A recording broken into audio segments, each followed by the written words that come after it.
All right, y'all. I'm gonna go to the other computer because this one is not linked to my Facebook. So give me 1 second. Let me play some music while I gather,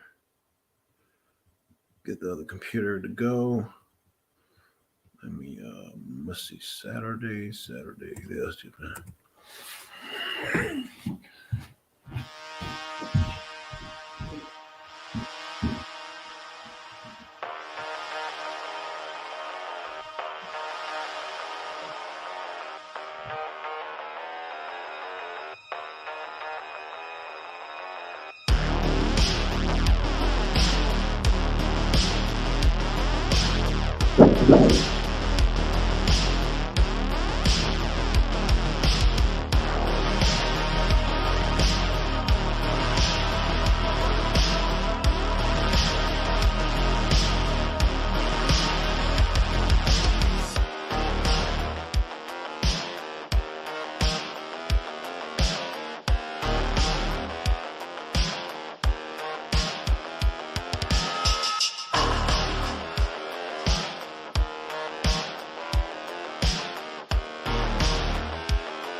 All right, y'all. Here we go. Here we go. We got the movie ready. Let me do a share screen, and that'd be 1948 Creation. And let's blow up the screen, and yeah, let's get started. Booyah! And, and yeah, here we go, y'all. Here we go.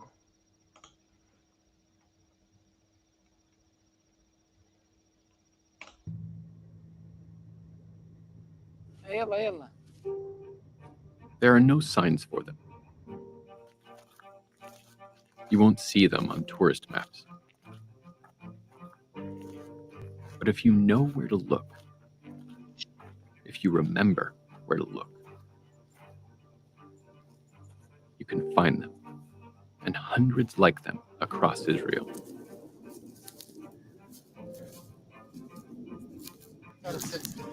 كلها مهدمينها ورايحة. كيف؟ هذا بيتنا هون. هون بيتنا؟ هون. مش فاهم عليك 100%. كيف؟ هون البيت.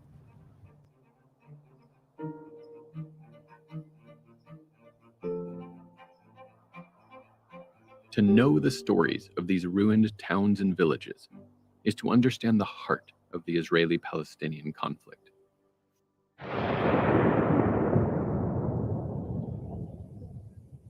To learn their stories, you must go back to a year that none in the region will ever forget, though some have tried. It's a black hole. I don't want to think about it. The feeling of you have a state of your own, a Jewish state. Oh, no one have ever lived such a situation. It's such a grave injustice, and that is really what hurts you. It's a grave injustice that has not been at all attended to and taken care of. Only when I answered your question, I knew about it. Yes. I know that I don't want to think about 48.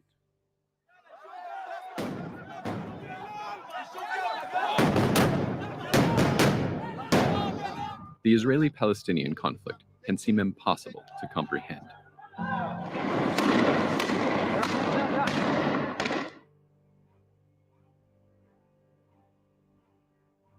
By looking at the year that most changed the lives of Israelis and Palestinians, 1948, it becomes possible to understand the forces that drive this conflict today. For Israelis, 1948 was a year of creation. The terrible injustices Jews had faced throughout the world would finally come to an end with the realization of their long sought-after solution, a Jewish state in Palestine. For Palestinians, 1948 was a catastrophe. That one year saw the destruction of hundreds of Palestinian villages and towns, their inhabitants replaced by outsiders from Europe and Russia, and most Palestinians would never see their home again.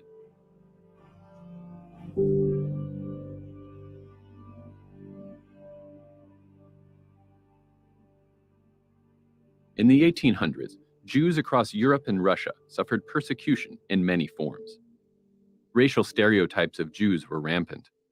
Movements called for boycotting Jewish businesses. In many places, Jews were not allowed to attend universities, were forced to live in certain neighborhoods, and were prevented from entering roles in government.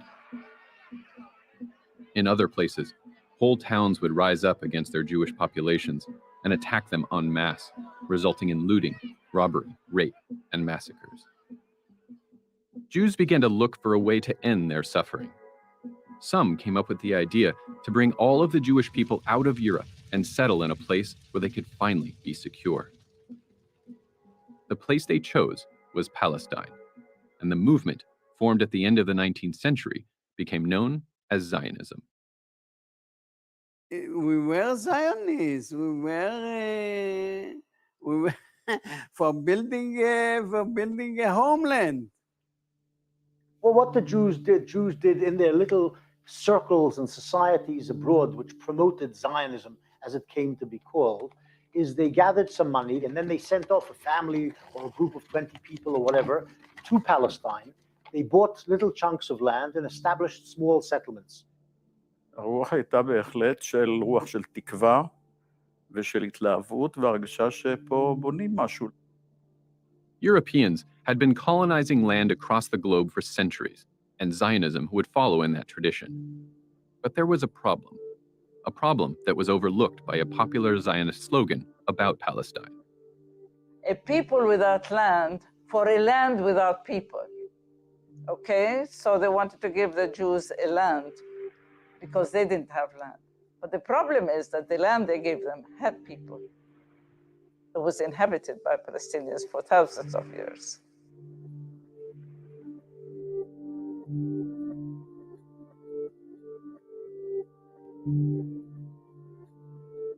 When Zionist settlers began arriving in the 1880s, the Palestinian population already numbered around 450,000 Arabs and 20,000 Jews. كانوا اليهود موجودين، يهود حقيقيين من اليهود اللي غير متطرفين، يعني كانوا مستقيمين وكانوا يعرفوا إنه أنا إلي حق إني أعيش هون مثل ما إله هو حق يعيش هون. لما اجوا هذول تبعين الغرب هن اللي خربوا الدنيا وهجرونا. During World War I, the Zionist movement scored a major victory. The British Foreign Secretary Arthur Balfour declared support for the creation of a national home for the Jewish people in Palestine. A few weeks later, the British Army conquered Jerusalem and began implementing the Balfour Declaration. In the early years of the movement, calls for removing Arabs from Palestine were not often made publicly by Zionist leaders. But as larger and larger groups of Jews began arriving in the country, discussions about encouraging the native population to leave by purchasing their land or through other means began to spill into the open. In the 1920s, thousands of Arabs became homeless after Zionists purchased their land out from under them by making deals with wealthy landlords from nearby countries. The rise of Hitler in the 1930s led to a massive increase in Jewish immigration to Palestine. The Arabs watched the arrival of more and more Zionists, saw the growing number of those who had lost their homes, and heard pronouncements by some Zionist leaders that they had plans to one day outnumber the Arabs. The Arabs revolted. In 36, 39, they revolted against the British and against the Zionist presence.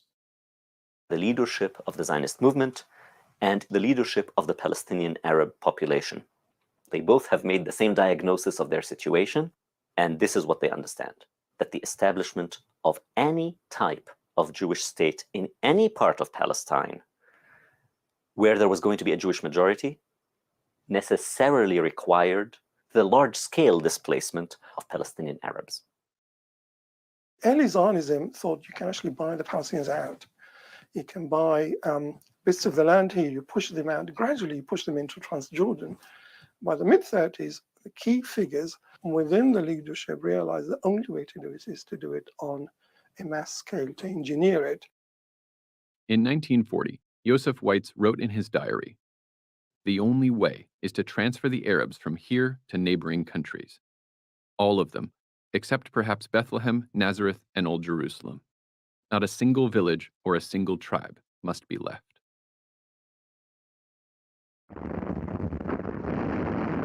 As the Second World War broke out, flight from Europe only became more desperate. Yosef ben Eliezer ended up in Palestine after being forced out of Poland by the Nazis. We were ordered to go out from the town. The SS were standing around us, and mothers with children, old people, handicapped, everyone, the whole mass of people moving towards the River Seine. And there we were searched for all valuables, and they were taken away from us. Poland, there were 25 children in my class. Two of us remained after the war. All the rest were killed. I had a view that we are fighting for survival, and that if we will not fight, we will experience here a second Holocaust, which may have been not objective, but that's what I felt at the time. In Palestine, even before World War II began, it was clear that war was on the horizon. After crushing the Arab revolt and exiling the leaders of the Arab community, the British decided to take some action to address the concerns of Arabs in Palestine. And this pushed the British into gradually stopping Jewish immigration. What this meant to the Jews was that the path of achieving statehood through majority, through gaining a Jewish majority here, was blocked. At the time, there were two Zionist militias in Palestine. The Haganah was far larger and better equipped, but the Irgun was more radical.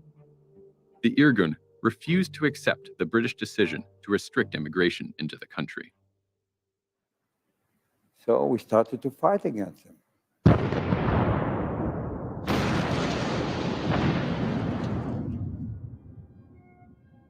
My father was at the doorstep of the building and looked at his watch, and he said, "It's too early now. I'm going to come and have lunch at the YMCA anyway." Just as soon as he left, he hardly got away, a kilometer away, and the building was gone. The King David Hotel was the headquarters of the British government in Palestine. Its bombing in 1946 by the Irgun was by far the largest attack in the Zionist campaign against the British and was a massive shock to Palestine. It left 91 people dead, including Britons, Arabs, and Jews. My mother came to us and she said, go on your knees and thank the Lord that your father was spared. In the 1940s, the Haganah began preparing for the coming war with the Arabs by creating files on the hundreds of Arab villages and neighborhoods across Palestine. We used to spy, you might call it, on the Arab villages around to prepare ourselves for the day in which we knew will come, when the British leave, that the fight will not be against the British, but between the Jews and the Arabs. So we used to build up files of pictures and details about the villages so they can be attacked when the point will come. And as at the age of 18, even less 17, I was already part of such an operation. In 1947, the British gave up on trying to find a solution between the Zionist settlers and the native population. Exhausted from World War II, the British declared that they would leave Palestine and handed the problem over to the United Nations. At the UN, a committee decided that the best way forward was to split Palestine in two, giving one state to the Jews and the other to the Arabs. Jerusalem would become a separate entity administered by the UN. The Jewish community in Palestine had skyrocketed throughout the Zionist movement. But in 1947, it still only represented 1/3 of Palestine's population and owned less than 7% of the land. The United Nations partition plan called for giving 56% of the country to the Jewish state. This proposal shocked the Arab community. Not only would the Jews receive over half of Palestine, but they were also receiving most of the land suitable for farming. Nobody felt that this was a fair deal. The overwhelming majority, more than 55% of a country that had a 2/3 Arab majority, was being given over to the minority. And the area that would have been given to the minority was almost equal in population between Arabs and Jews. So there was a negative reaction to the partition of the country at all. People felt it's a single country, it shouldn't be partitioned. But then the specifics of the partition were found unjust and unequal in the minority was being given most of the country. But in the wake of the Holocaust, world leaders felt compelled to do something for the Jewish people. In the United States, President Truman was facing re-election and intense lobbying by Zionist leaders. As a result of those pressures, he began supporting the UN partition plan. Truman, you might say, unleashed American diplomats to threaten certain countries. So you change your vote or else. And it worked. The vote passed to have partition. That's it, ladies and gentlemen. Partition passed 33-13. And is this crowd excited? They're starting their horror dances now. All over the square, little circles are forming. People are laughing and crying and shouting and whirling around in the wild horror dance. The only time I remember in my life that I really seen a total happiness. When everyone was dancing and everyone was happy, and because it was a dream fulfilled. ההרגשה של היישוב כולו הייתה של שמחה גדולה מאוד. הייתי ברמת יוחנן. כן, כולם רקדו בחדר האוכל, אני אפילו לא יצאתי. I disliked it. From the beginning, I disliked it. כי ידעתי שאחרי ההחלטה הזאת העניינים לא יסתדרו ותהיה מלחמה. And they said, we are not going to accept this, we're going to fight. Because this is our country and we're not going to leave it. And we're not going to let anybody take part of it even. Jerusalem rioters started fires in many parts of the city. Casualties amount to more than a score killed on both sides. But Palestine's most critical period has yet to come. With British troops away from the trouble center, it remains to be seen whether a threatened full-scale war will materialize.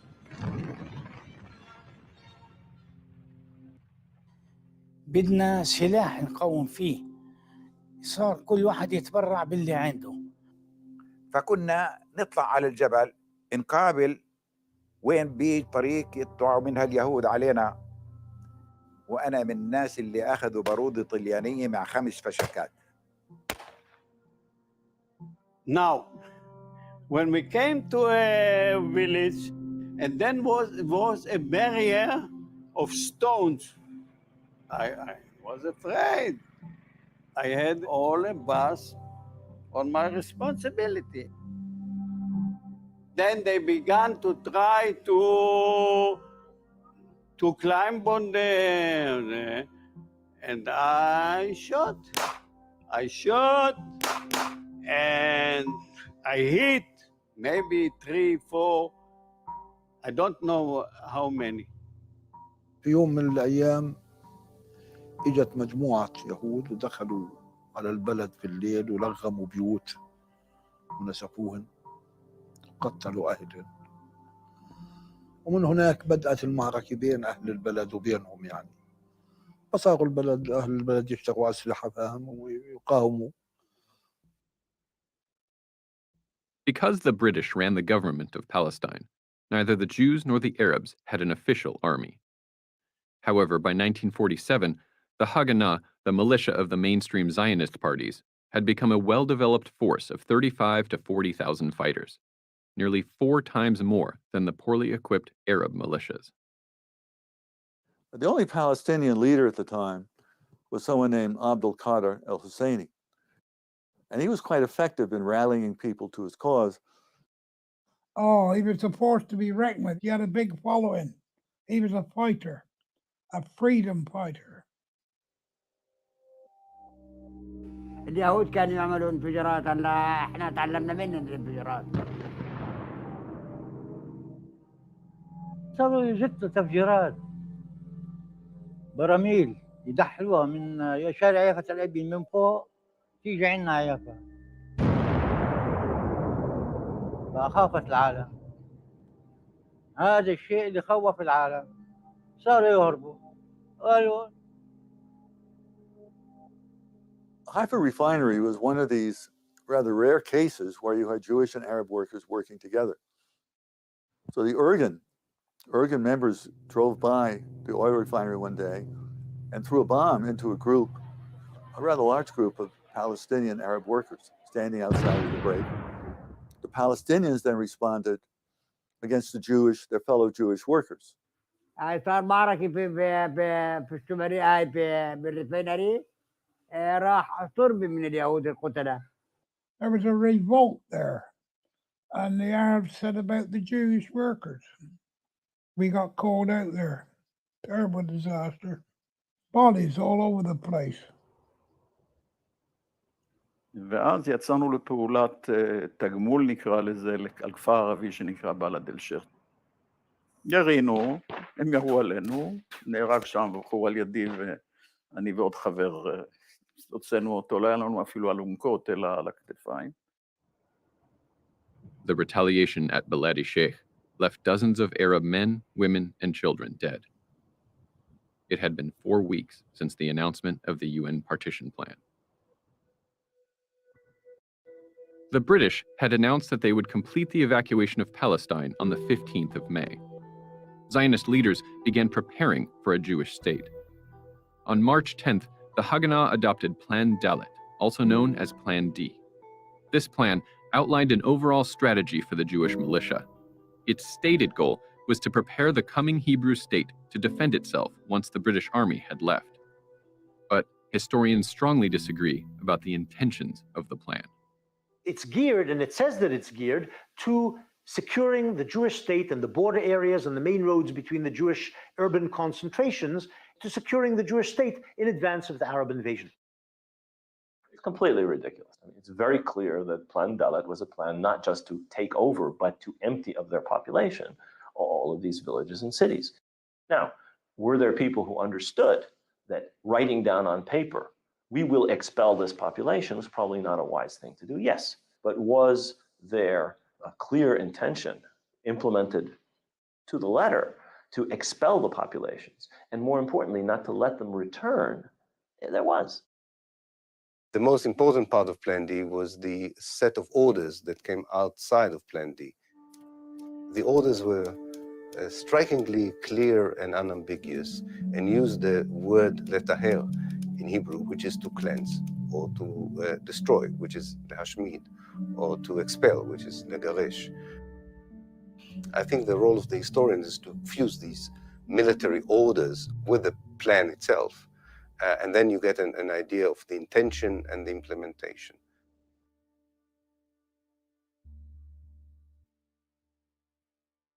Under Plan D, the Haganah began organizing large-scale military operations. The first, Operation Nachshon, took place over 2 weeks in April. The goal of Nachshon was to end attacks on Jewish convoys by clearing out Arab villages on the road to Jerusalem. The villages were defended in most cases by forces, maybe 30 people, 40 people, who were not trained, who were not organized, were not defended by any trenches or things like that. And the conquest in all the places that I participated was an easy game. During Operation Nachshon, the Haganah captured the strategically located Arab village of Kastal. Arab fighters attempted to retake the village in a counterattack led by Abdel Qadir al-Husseini. He came with a huge number of people, and they started to climb up the mountain. And so we shot one of us, I think it was Nelson. We killed Abdul Qadir by mistake.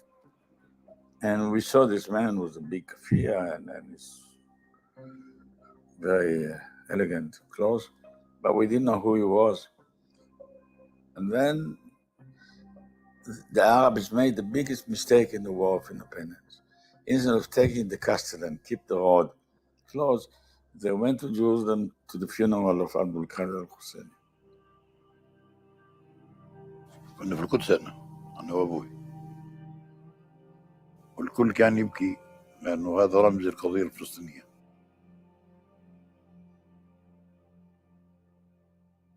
Just 2 miles from Kastal lay the Arab village of Deir Yassin. Early in the morning of April 9th, the same day as the funeral of al-Husseini, fighters from the Irgun set out for the village. Deir Yassin was one of many Arab villages that had signed a peace agreement with a neighboring Jewish village, so they did not expect an attack. The Haganah intelligence officer who reported on Deir Yassin was Mordechai Gichon. Deir Yassin were only citizens. The village was completely peaceful. أخوي رحمة الله عليه محمود ضرب، سمع الصوت ولا ضرب من أكم منطلق، ويعني 12 ساعة متتالية وهم يقتلوا ويقاتلوا اليهود. A number of Arabs died resisting the attack, but a far larger group lost their lives well after the battle had ended. In all, Jewish fighters killed about 110 Arabs at Deir Yassin, most of them women, children, and the elderly. People were mutilated. Hand grenades were simply thrown into houses. Women and children were killed, bodies stuffed down wells, jewelry stripped off fingers, fingers cut off, earlobes cut off. رحت أنا ماشي بعرق الحيط مش من الشارع الرئيسي، من البساتين. الفرن له شباك على ولا اليهود في الفرن، والنسوان قاعدات على الأرض وكل واحدة قاعدة وحاطة إيديها على راسها هيك، وبقولوا للفران ارمي ابنك بالفرن، ارمي ابنك بالفرن، اسمه حامد. قال لهم أنا ما برمي ابني. قال له شوي، هم ضربوا الحاج حامد على راسه ومسكوا الولد رموه بالفرن. أنا شفت هالمنظر،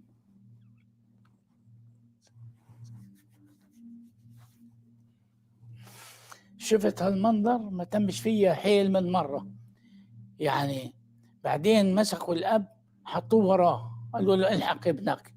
أنا جيت عديت قلت هلا بيمسكوني، قمت أركض.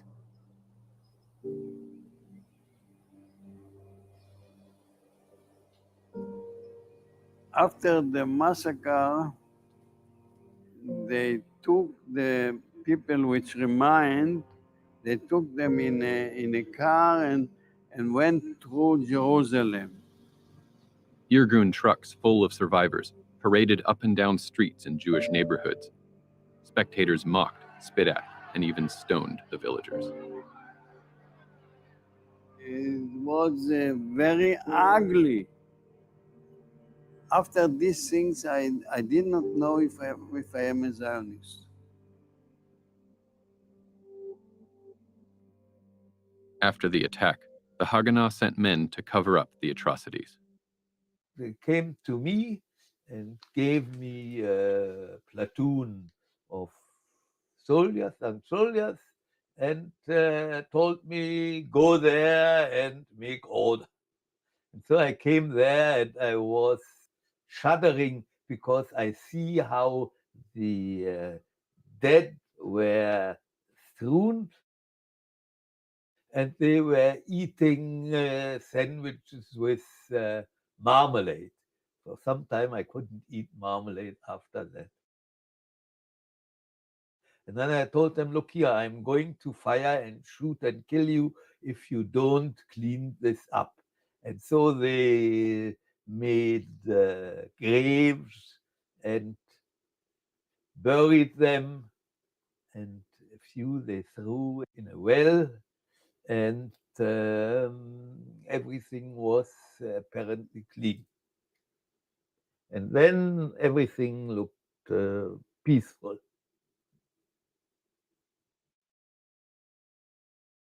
But the massacre was not over.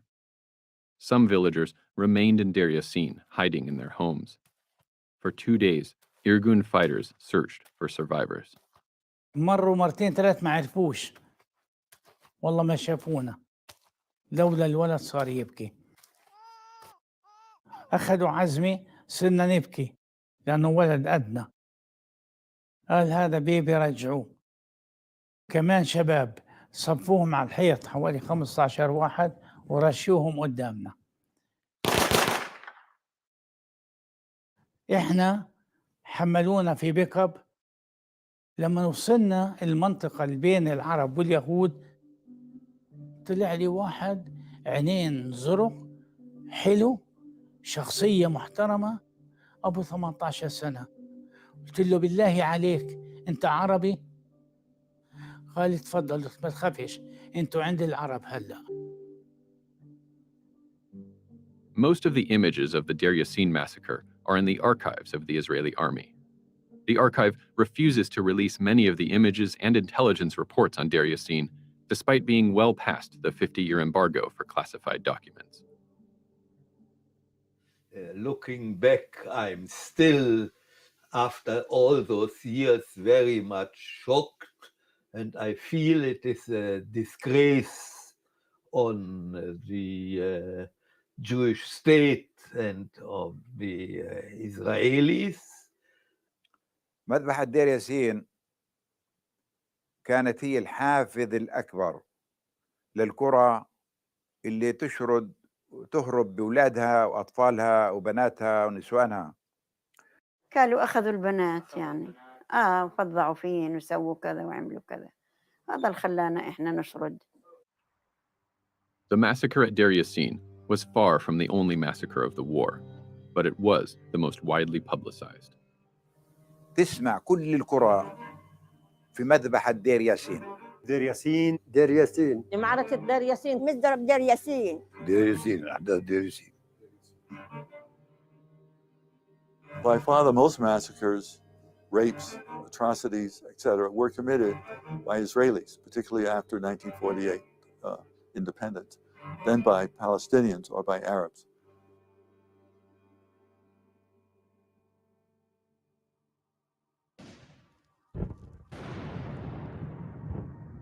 The Jewish offensive continued. The normal procedure was that the Haganah would begin by a short barrage of either light mortars or 3-inch mortars. Most these villages were within citrus orchards, so we could come closer by going between the trees of the orchards. As we deployed the width of the front with my platoon, say, in front of the houses, we gave a 1-minute coordinated shot of whatever weapons we had and stormed.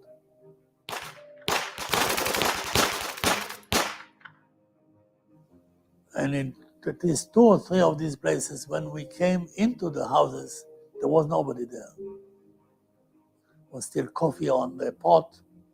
You could see people lived there until a few minutes ago. They ran into the orchards and hid there and waited to see what happens. And if they tried to come back, they were shot at.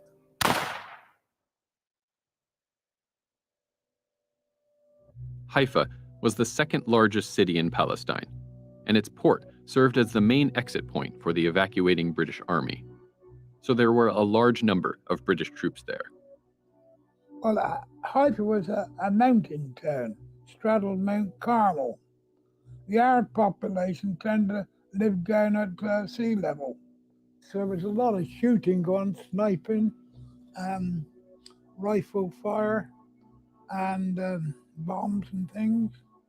واستمر القصف واستمرت الاشتباكات بيننا وبينهم لليهود. بهاي الفترة اليهود دمروا بيت المنجرة اللي كنت أروح ألعب عندها أنا، منجرة بيت حمود، دمروا البناية تبعتهم، دمروها، لغموها ودمروها. بتصور دمروها لأنه كانت أعلى من البنايات تبعت اليهود، فكان يطلع منها قنص واشتباكات الطاخ. وجابوا سيارة مفخخة وحطوها على المطعم وفجروها، وراح 9 قتلى ويمكن حوالي 20 جريح. مثل شغلة هذه السيارة المفخخة هاي ما بنساها أنا، هاي كنت راح أروح فيها أنا. اجى ابوي اخذنا كلياتنا، انا واخوي واولاد عمي واولاد عمتي، ما خلى حدا. يلا شو في؟ قال يلا سكرت المدرسه. اخذنا واذا في اشتباكات بيننا وبين اليهود. On April 19th, the British decided to pull out of downtown Haifa. Just hours after the withdrawal was complete on the 21st, the Haganah went into action.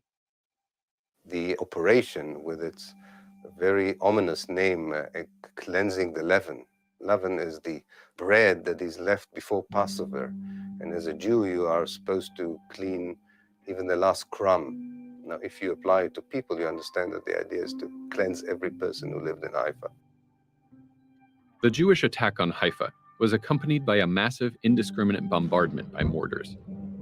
The Haganah also used loudspeaker trucks to broadcast recordings of shrieks, gunfire, explosions, and calls to flee for your lives. This tactic was used in many places by Jewish militias in 1948. كانت تمشي دبابة ب4 عجال نشرت الأولاد الصغار يخافوا، الحريم تخاف، العالم تخاف، كله خداع، لأنه كانوا بس بدهم يخوفونا، يطلعونا، بدهم يطلعونا. In Haifa, the Jewish attack continued. Unlike in other towns and villages, Haifa's mayor, Shabtai Levy, actually pleaded with the Arabs to stay. And he said, don't leave, stay here. We want you here. You belong here. Don't leave. But there's no reason for them to believe him. So you had one person pleading for them to say, but what they were hearing from all sides, and they had little to defend themselves with, was that they were going to be massacred. This British intelligence report describes the attack on Haifa. There was considerable congestion outside the East Gate of hysterical and terrified Arab women and children and old people, on whom the Jews opened up on mercilessly with fire. We went out near the Haifa airport, what we call the trade school bullet, and we could see these poor old families, convoys of them, Arabs, cars and vehicles all going up to Lebanon. Very, very sad.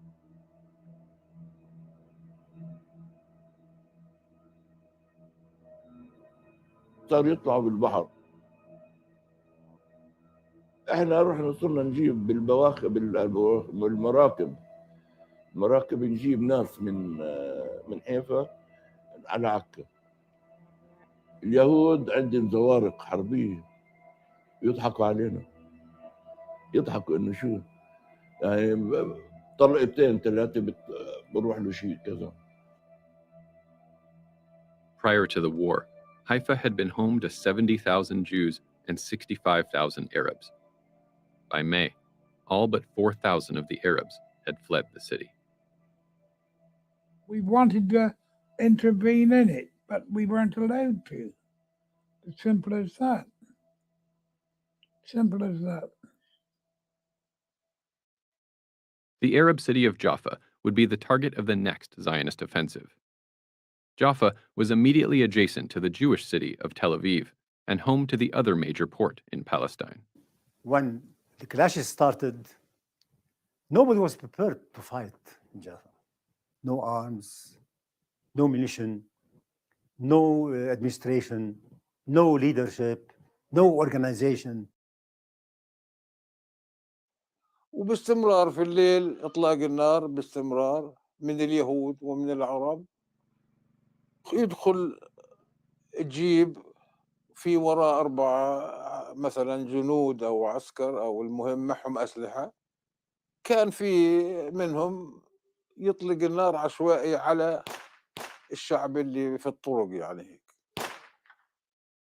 היינו הולכים לבית ספר וחוזרים, היינו הולכים ליד הקירות כדי, אני אומרת לך, לא להיפגע, והייתה פגיעה אחת ישירה בבית סמוך אלינו, שם נהרגה אישה ונפצעו כמה אנשים, וזה היה קרוב לחג הפסח של 48, אז פינו את כל השכונה וגם אותנו. On the 25th of April, the Irgun launched a major offensive on Jaffa. It had been 2 weeks since Irgun fighters had committed the massacre at Deir Yassin. I was a company commander on the attack of Jaffa. 600 warriors were in all. The first 2 days, it was a chaos. Nearly all our neighbors left.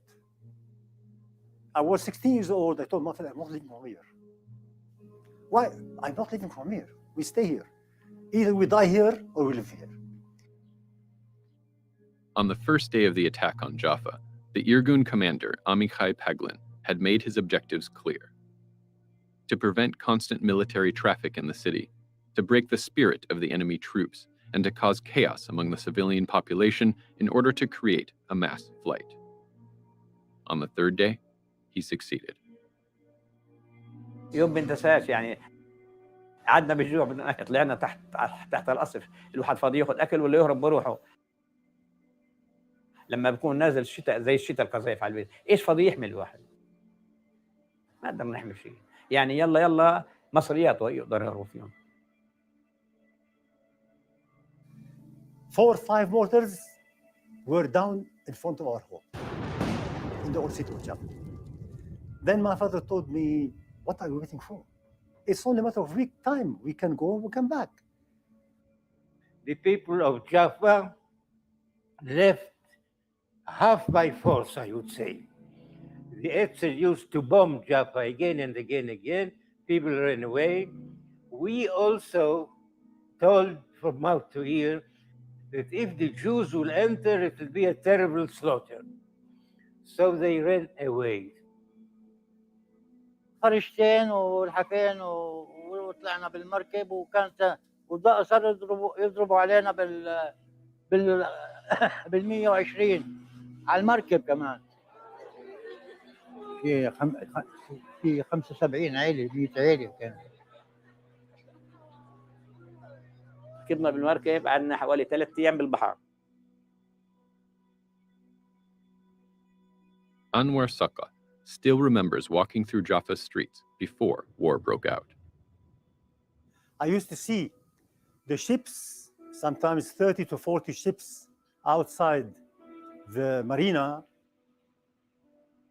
When you go downtown, walking from the college for about 10 minutes, you go to the center of Jaffa, where you have the tower, the clock tower.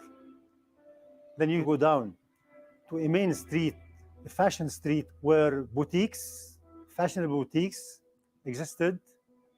There were also in Jaffa cinemas. One of them was the Alhambra cinema. It's all constructed of white marble. Inside is all furnished with red carpets and red velvet.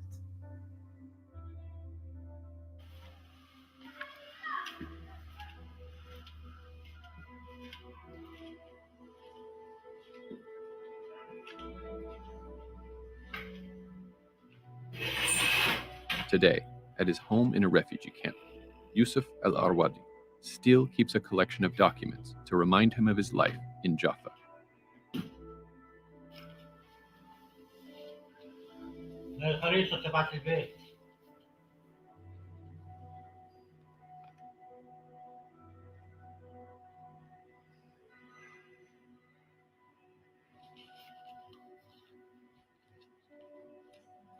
After the Irgun attack, Jaffa's pre-war population of 75,000 Arabs would soon be reduced to just 4,100.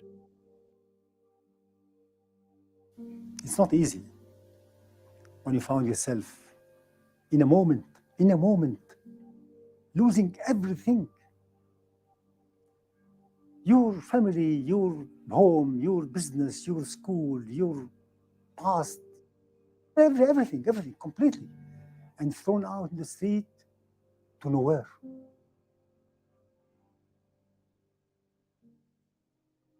In late April and early May, the Haganah launched a series of additional operations across Palestine.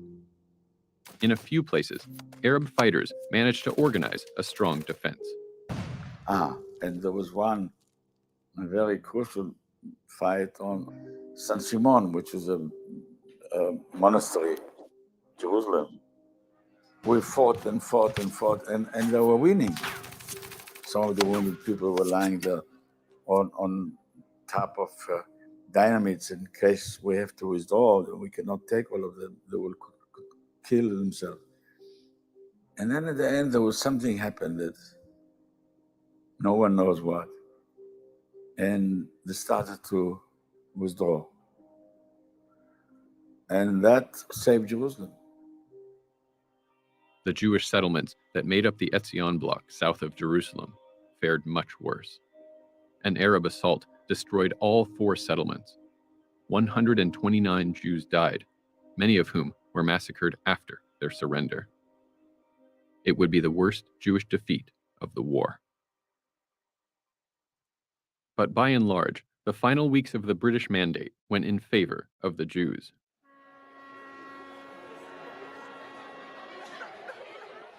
By mid-May, 250 to 400,000 Arabs had fled their homes. Between a third and half of all refugees who would leave Palestine during the war left before the British completed their evacuation on May 14th. That same day, the Zionist dream became reality as David Ben-Gurion, the leader of the Jewish people in Palestine, read the Declaration of Independence. אנו מכריזים בזאת על הקמת מדינה יהודית בארץ ישראל, היא מדינת ישראל.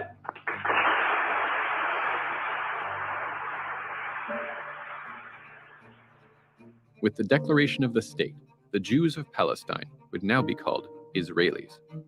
The Arabs of the country would continue to refer to themselves as Palestinians. Massive celebrations broke out in Tel Aviv, but many Israeli fighters had a different reaction. In the declaration of the state, I was not happy. I did not dance, yes, and I said it will be trouble.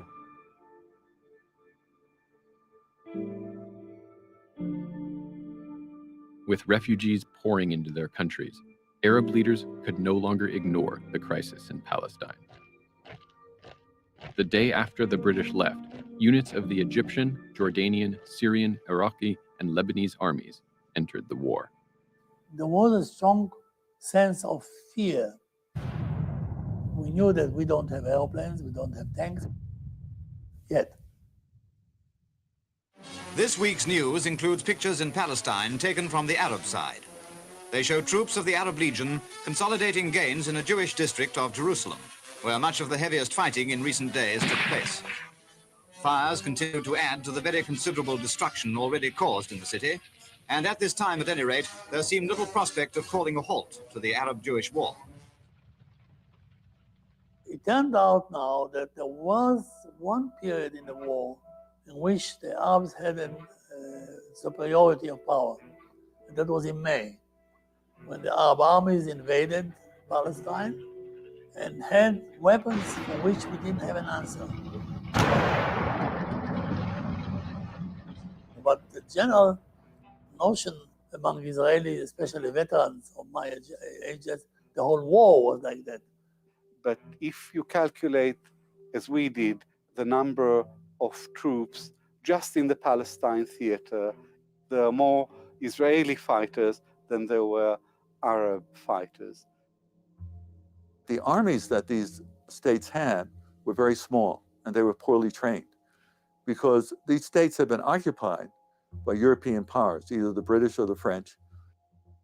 The best troops were the Jordanian troops, the Arab Legion. Abdullah of Transjordan had made a deal. He wanted the West Bank, what had been allotted to the Palestinians in the UN plan. He wanted that for himself. And he promised then not to attack, and the Zionists agreed with that. Except for the battle for Jerusalem, which was to erupt, the Israeli army didn't really have to worry that much about a Jordanian attack. They could focus on the Iraqis, the Lebanese, the Syrians, who themselves were divided, and the Egyptians. I don't think any one of the military commanders in the Arab world had any illusion that they would be able to defeat the Jewish state. But of course, to the public, they told that they would take Tel Aviv and so on. But I think that they were quite realistic people, and they knew the balance of power as anyone else among the leaders knew. The intervention of the Arab armies did not stop the attacks on Palestinian Arab towns and villages. The next day, Israelis began their final assault on the town of Acre. Palestinians poured into boats to flee the attack. قمنا الصبح لقينا عكا محتلة. والله طلعت لقيت مخ جوزي ومخ ابن عمي على الدرج. ويشهد الله. أنا ساعتها ما عاد شيء وحيد. It was the first time I saw the ugly part of the war. Until then, war was dangerous, but it was not ugly. في بنت عند خالها. أنا ما شفت، بس أبوي وأمي شافوا. قالوا اليهود فاتوا افتعلوا فيها.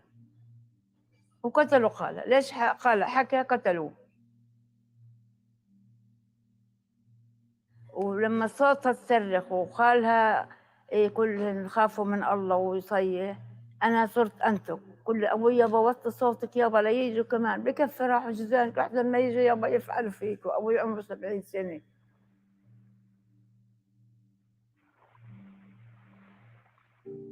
ولي زمان ما سمعت النزر فيه.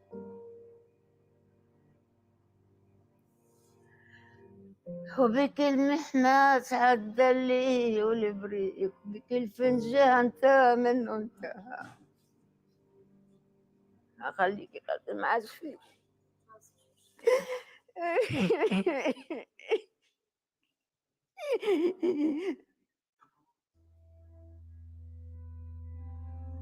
We went and we were moving around the village, Aqua, and the door was open and we entered.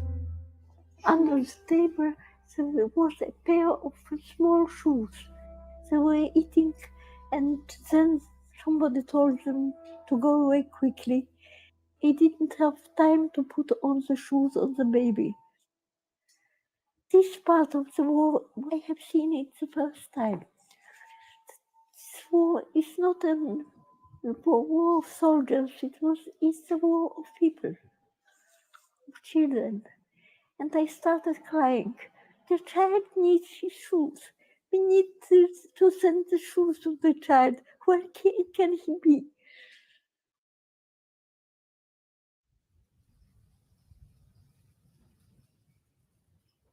The United Nations called for a truce.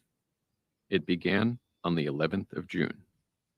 We were very, very, very happy.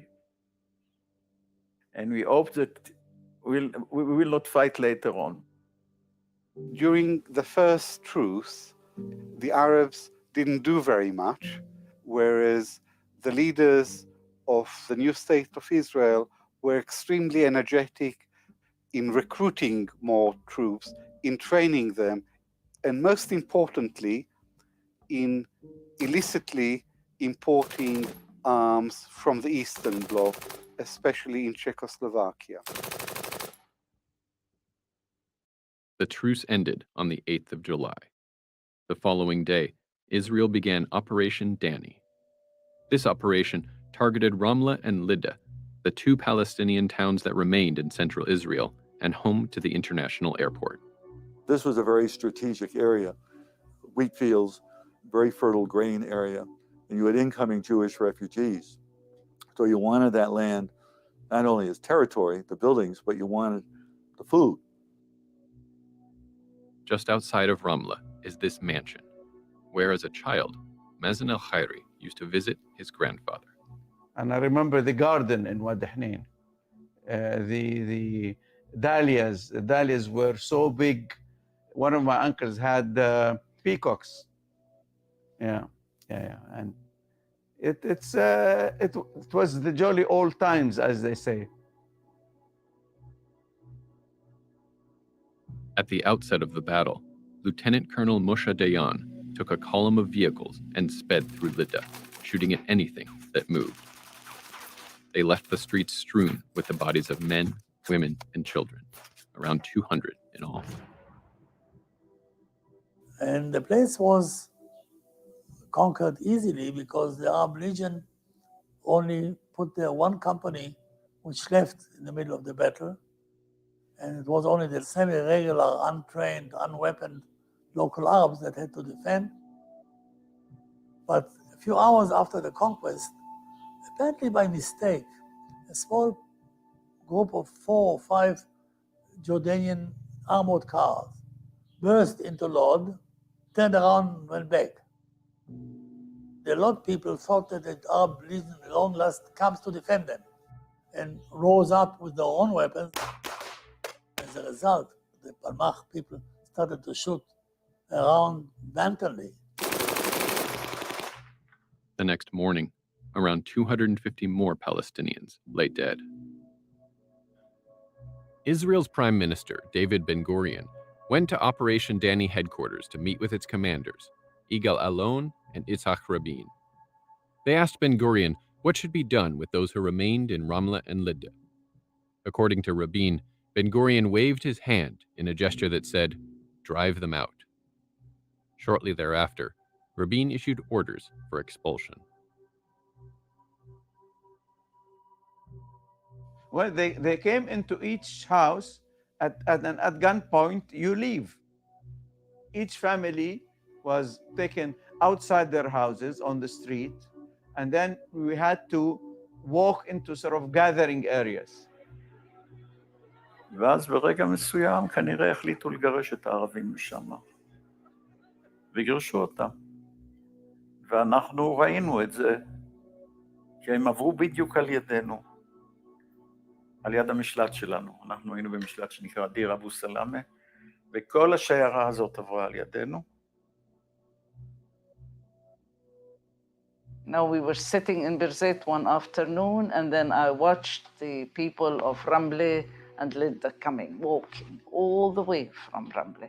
It was such a sad sight and very, very distressing.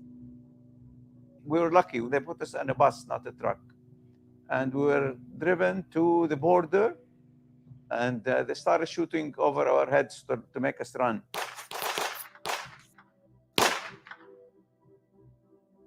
Suddenly I seen those masses of people going through the checkpoint which we were commanded to man.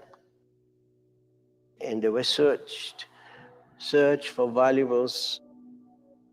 That reminded me very much the time when I was a child. We're starting to do the same thing people have done to us as Jews. we were shocked to see these floods of people, sort of. I mean, waves and waves. I was sitting in my room up on a second floor.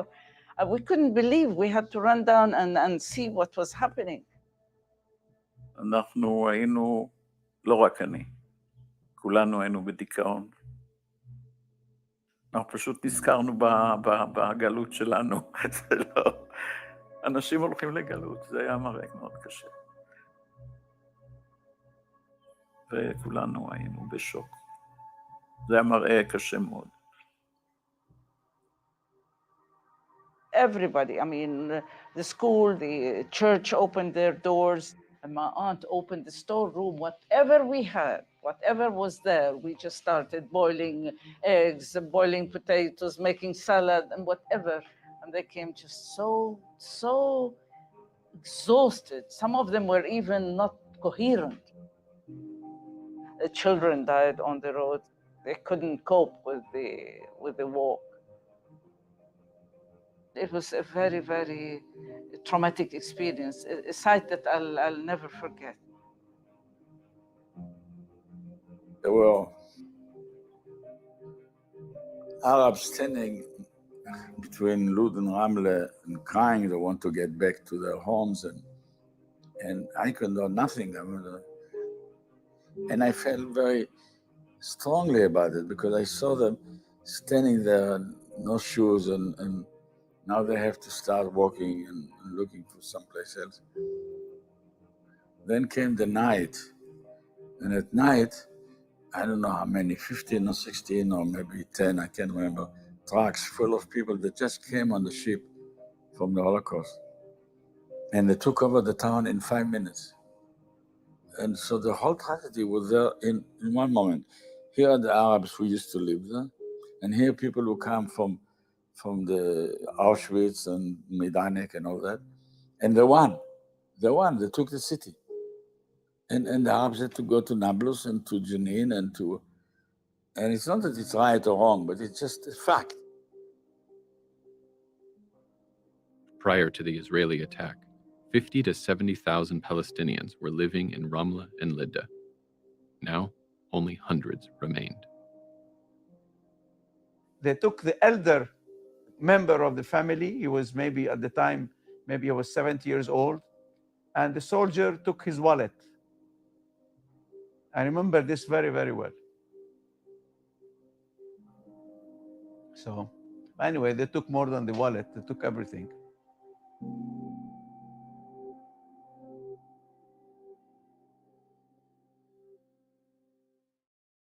While Israeli soldiers outnumbered Arab soldiers, there were places where Arab armies concentrated their forces and fought fierce battles. Some of the largest battles were fought against the Egyptians in the south of the country. Kibbutz Yad Mordechai had fallen to the Egyptians in late May, and in July, a major battle broke out when the Egyptians attempted to take an Israeli kibbutz called Negba. On our side, there was a time when I think there were maybe 10 people still unwounded in the trenches. One after another, the machine guns stopped working. And there is so beautiful sight. Egyptian infantry advancing on us in a line, like in a movie. And we still had 2 or 3 machine guns working, so they never reached us. We stopped them about 100 yards from us. In the north, Israeli units launched Operation Dekel. The main target was the large Christian town of Nazareth, but like most Israeli operations, Dekel also targeted Palestinian villages nearby. وهاجمونا اليهود من طريق حيفا ونحن ما عنا نقدر لا حدا يساعدنا من الناصري ولا حدا قدر يجي ولا اضطرينا انه قاومنا احنا هربنا تحت السلاح دخلنا الحرش وحتى قدرنا نطلع سالمين يعني حتى في احد منا تصاوب. Soon after, Israeli troops captured Nazareth. The next day, the Israeli army issued an order to the commander of Operation Dekel to expel the population. The commander was actually a Canadian World War II veteran, Ben Dunkelman. He had flown to Israel in the spring of 1948 to fight alongside fellow Jews. But Dunkelman reported being shocked and horrified by the order to expel the people of Nazareth. He refused to carry it out. There were two problems for that operation. One was Nazareth was full of refugees from villages that were already evicted. So the military commander realized that he would have to evict not only the people of Nazareth, but twice the number. He also realized that the world was watching because of the sacredness of the city to the Christian world. Dunkelman's argument convinced the Israeli leader, David Ben-Gurion, to allow the people of Nazareth to stay. However, Dunkelman was removed from his newly appointed position as military governor of the town. And when Ben-Gurion later visited Nazareth, he looked around in astonishment and asked the Israeli officers, "Why are there so many Arabs? Why didn't you expel them?"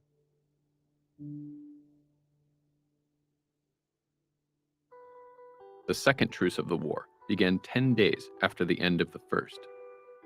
This truce officially lasted 3 months, but while fighting slowed down, it did not stop. The village where Mustafa Abu Ziyad lived was one of the targets of the largest military operation during the truce. إنه الليل الساعة كذا وكذا بالمناشير نزلت طيارة والله إني شايفها طيارة حربية انذار كافي كذا كذا كذا كذا الليل الساعة 11 اطلعوا مع شارع عرعرة على شارع على عرعرة وعرعرة واللي بيطلع ما يتلفتش لا شمال ولا يمين وإذا بروح هيك ولا هيك عن الشارع بروح بموت. They usually surrounded the village and left one road open, prevented people from going in any direction except in one direction toward the closest Arab state. مأساة مأساة الشعب الفلسطيني بهذاك اليوم. In October, the truce came to an end and fighting resumed. By this time, all the Arab armies had been pretty much defeated, and the Israeli army was the dominant force. The Israeli army focused on clearing out villages in the two parts of the country where Palestinians remained, the Galilee in the north and the Negev Desert in the south. Hava Keller arrived in the town of Beersheba in the Negev shortly after it was captured by the Israelis on October 21st. And we came, wonderful, you came just on time. And tomorrow we are showing out the Arabs from Beersheba. You are going to help. Of course, I'm going to help. The next day I got our gun. We prepared several buses. I think there was 10 or 12 buses. And we called all the Arabs from Beersheba to come to the buses. And I was standing like everybody with a gun, so nobody will try to run away, and all of them will go into the cars and go to Gaza. And they are in Gaza today, until today.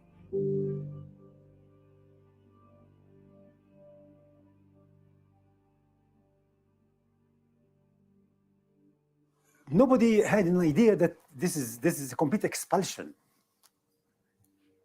It's a kind of war which will stop one day and you go back home.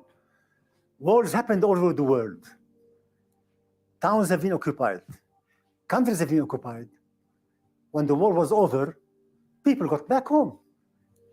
Why should we be different? Were this just an accident of war, then that accident of war would have been repaired within a few months of the implementation of Plan Dalet by the return of these people to their villages. They were not allowed to return. החודשים האחרונים של המלחמה היו ניסיונות לא לחזור אולי, אבל להסתנן, לקחת ציוד וכן הלאה. هلا بعد ما هالخمس 6 اشهر 7 اشهر المصاري اللي مطلعينها خلصت والبلد فيها الشغل واواعينا اللي لابسينها مزعت شو بدنا نعمل؟ الله أبوي لأمي قال لها نازل على فلسطين. كيف بدك تنزل؟ قال لها نازل ونازل على الكابري. إذا رجعت بعد يعني 15 يوم رجعت، ما رجعت بكون انقتلت. Then one day we got an order to take the jeeps and spread out and to shoot every Arab whom we saw coming in, coming back. And this is what happened. The thinking behind this was political, but essentially strategic. The Arabs, refugees who had been fighting, they were the Palestinians who'd been fighting against the Jews. And they said, if we allow these back, they will overwhelm us as a fifth column, or they will overwhelm us demographically. In other words, there will be hundreds of thousands of additional Arabs, and they will become a majority or close to a majority instantly if they return. So the Israeli cabinet decided not to allow them back. We now must conclude that there was a recognition, at least on the part of that early Israeli government, that the displacement of Palestinians was necessary for what they probably viewed as the viability of their state. For me personally, it took the shape of an inner decision of myself. You wanted a war, okay, now you run away, you'll never come back. So the notion of having this land empty of Arabs was already part of my life.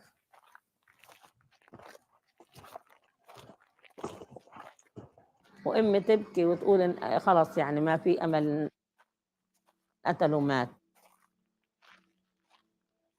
was a kind of manhunt in a way. I was very happy when Arab made it and disappeared beyond the hill.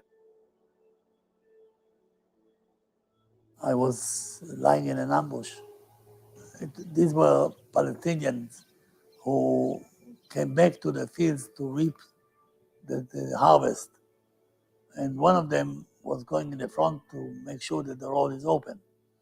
And I was lying across the road with a revolver in my hand. And as he approached me, I stood up, and he was a meter from me. He was so frightened that he embraced me.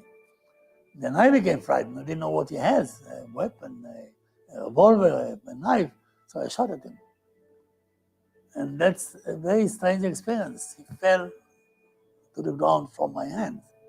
So I was killing a man point blank, just right there. I didn't blame myself. I didn't have any feeling of remorse because I had no chance. I had to do it. It was only natural that I should have reacted the way I reacted. So that's on the other hand. But I looked down on him and I said, poor fellow, you got it.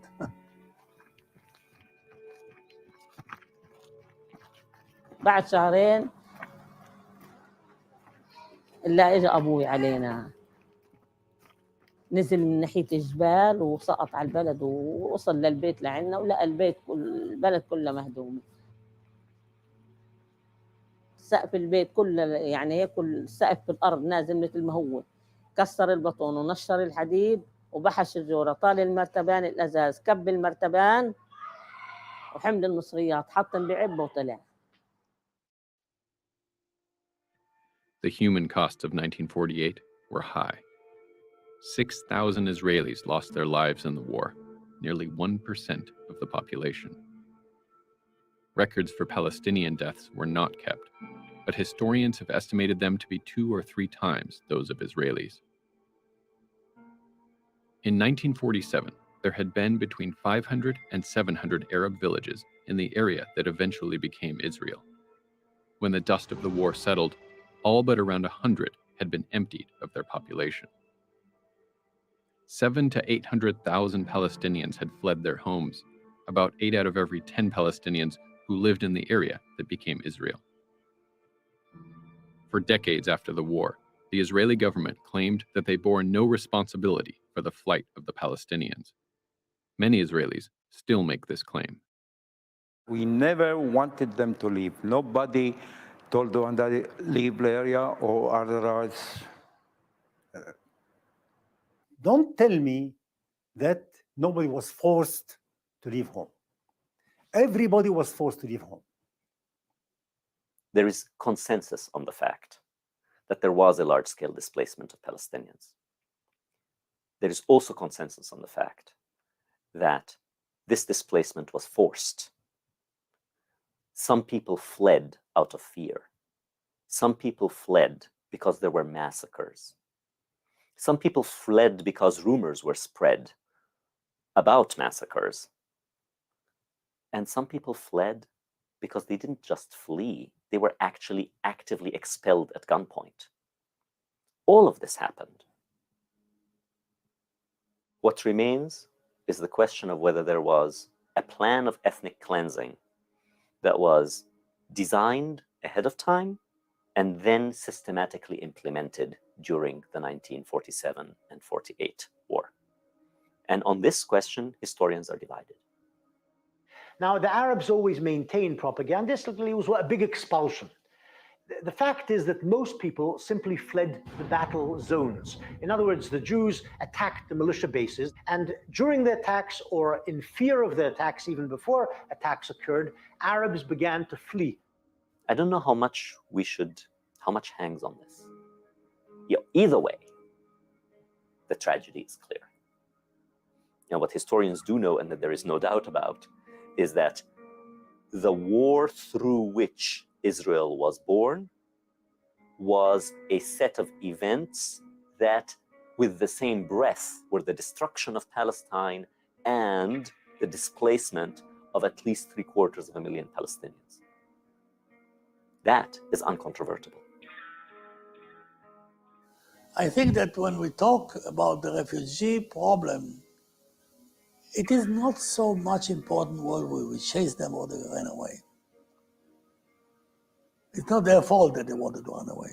After the Racine and the fear of war, every citizen would run away. So it was not that they deserted their home. They did not deserve. They were forced to leave because of the war. And in those places where they didn't do it, we chased them out, like in Lord and Ramleh. You have to understand that, for instance, Jewish villages were spread all over the country, from the Negev to the Galil. You wanted to be connected, to make them one unit. But of course, everyone wanted to get more land.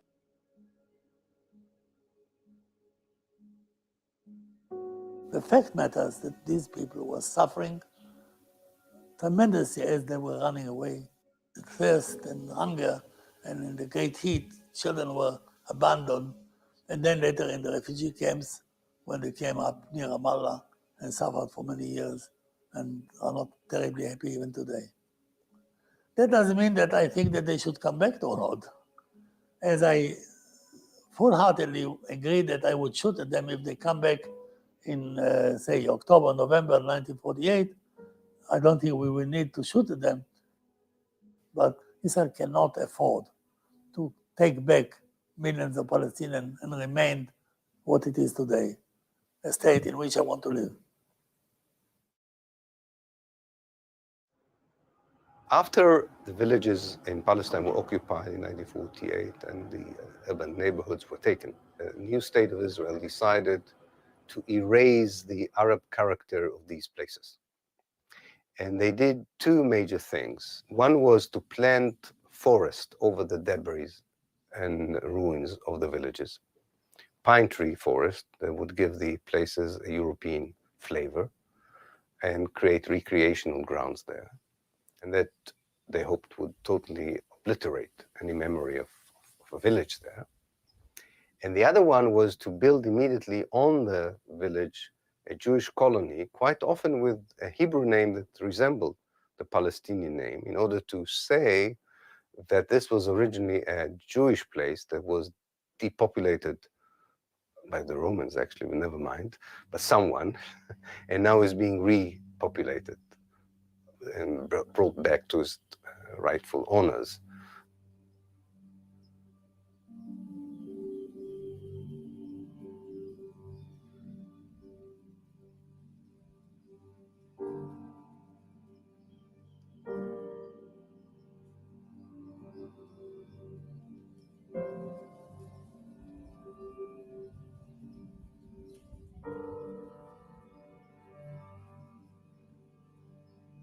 So the story that the Palestinians now make a lot out of the 400 villages that lost their names is a true story.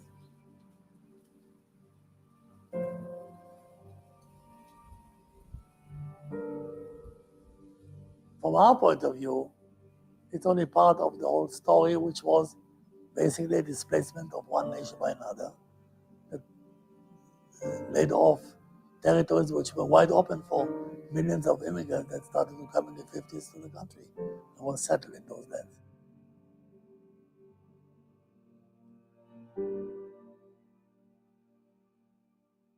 The war came to an end in 1949. On the 11th of May, the United Nations formally recognized the State of Israel. It was a feeling of creation. הייתה הרגשת התעלות, בוודאי. שביתת הנשק, הקווים סוכרו. The United Nations Partition Plan had allotted 56% of Palestine to the Jewish state. As a result of the war, the State of Israel now covered 78% of the land, all of Palestine, except an area around the west bank of the Jordan River, including East Jerusalem, and a small strip of land around the town of Gaza. זאת אומרת, ההישג היה עצום, היה בלתי נתפס. איזה ארץ גדולה קיבלנו, או כבשנו, או הכירו בה. But we couldn't be very happy, and we couldn't be very glad because we lost all these people. And also, I don't remember us being very happy, but the Israelis who didn't fight, who were the parents and the parent generation, they were very happy because the families are now might come and there will be a state. But state is not always a great thing. Fighting for a state is much better than to have a state. In the beginning, we were very happy about it, but after a short time, I started being not very happy. Where are they? The Palestinians. Are they coming back? Are not they coming back? What will happen now? Here we have these two things intertwined with one another. The realization of a dream and the destruction of a society. And the most horrible thing about it was when the war started and the Arabs were thrown out of their villages. Not one kibbutz said that they don't want to take their land. Not one kibbutz. Everybody was very happy to steal their land. يعني أكبر من مأساة إني أترك بلدي وملكي وأرضي وبيتي وأطلع منه مشرد لاجئ. هاي أكبر مأساة. Imagine yourself, if you are living in your home, suddenly you find yourself only with a shirt, nothing more. Your past is denied. They say there are no Palestinians. Nobody was living here.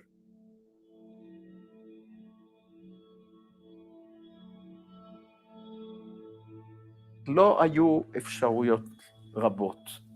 זאת אומרת, זה היה או אנחנו או הם, זה ברור, כי אם הם היו מנצחים לא היינו אנחנו פה,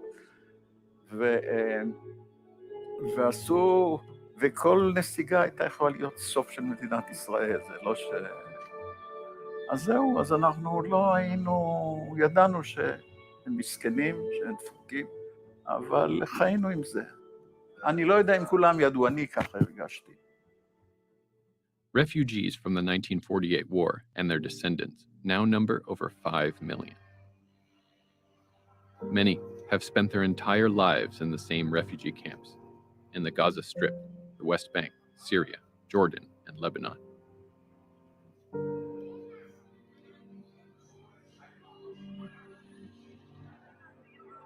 The tents have been replaced by concrete buildings, but living conditions have seen little improvement.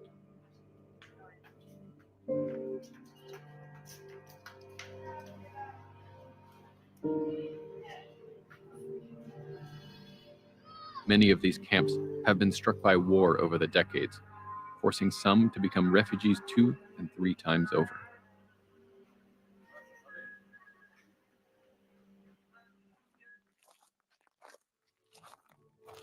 Even now, many Palestinians have not laid eyes on their homes since 1948.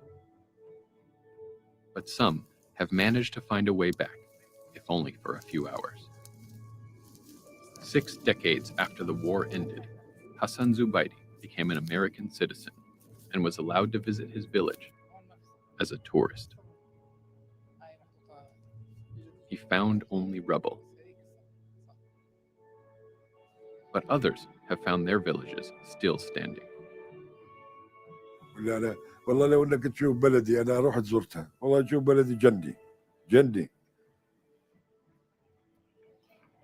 ساكنين فيها يهود اوروبيين نقاشين بيعملوا تماثيل وتماثيل وايش من النوع باجي بدي اطل على الدار اللي كنت ساكن فيها كل شو بدك قلت له هاي والله داري اللي كنت ساكن كان لا داري ولا دار قال الدار اللي بسكن اليهودي بتقول لي اللي بسكن.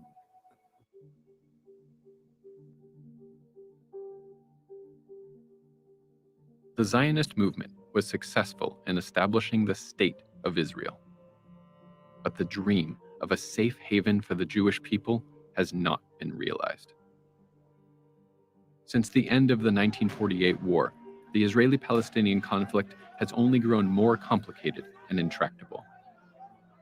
And the hopes, fears, and grievances that drove the conflict in 1948 are still central to the conflict today.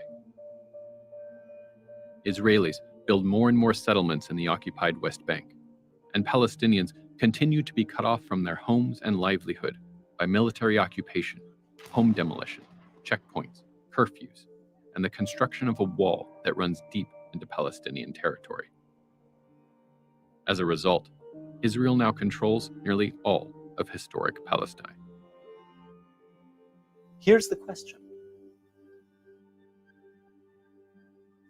Was the establishment of the State of Israel so important that no matter what price Palestinians had to pay for it, it was worth it? Or was there something fundamentally wrong with a project that can only be realized by displacing hundreds of thousands of people? If the establishment of the State of Israel was a historic wrong, then the question now arises, how does one redress this wrong?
All right, good night, everybody. Good night.